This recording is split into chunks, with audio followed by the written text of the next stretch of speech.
رنگ سپاه عراق تشتین وشارتی لسر داعش پیدا کربه جبر کو روج بروج ناوچین زیده تر دگره.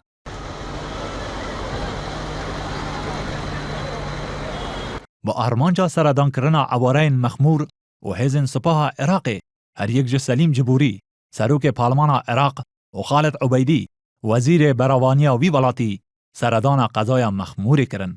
هفدم وزیر براوانیا عراق گوت دوان دم نیزیک دا یه موسیل بگرن. خالد عبیدی پاش جوین دگل 8 وطنی هوالبندان سپاه عراق و هر وصا نونری هزن پیشمرگه راگهاند حتی نه تولیبونا 8 شعبی د اپراسیونا گرتنا موسیل دا یک آلی نبویه لگر پیویست بکه اوان تبلی شرد بن. هر وصا گوت آرمان جوان پاراستنا مافن مروف و ریزگرتن جخل که ویدریه.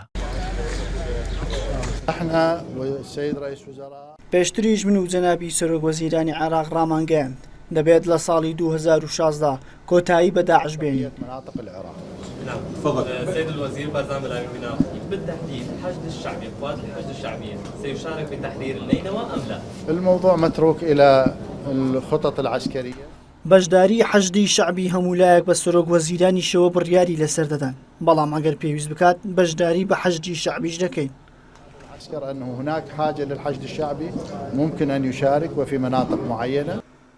سروک پارلمان عراق راگهاند پاش گرتنا موسیلی تنی تشتک کلای وان گرینگه فهم کرن او تیگه هشتنا وان هزانه که تولی وی شرید بن.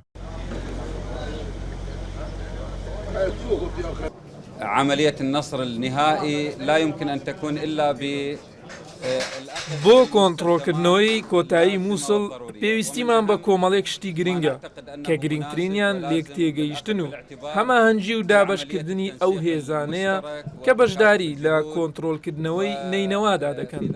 توزيع الأدوار بشكل ينسق بين المهام أجمع.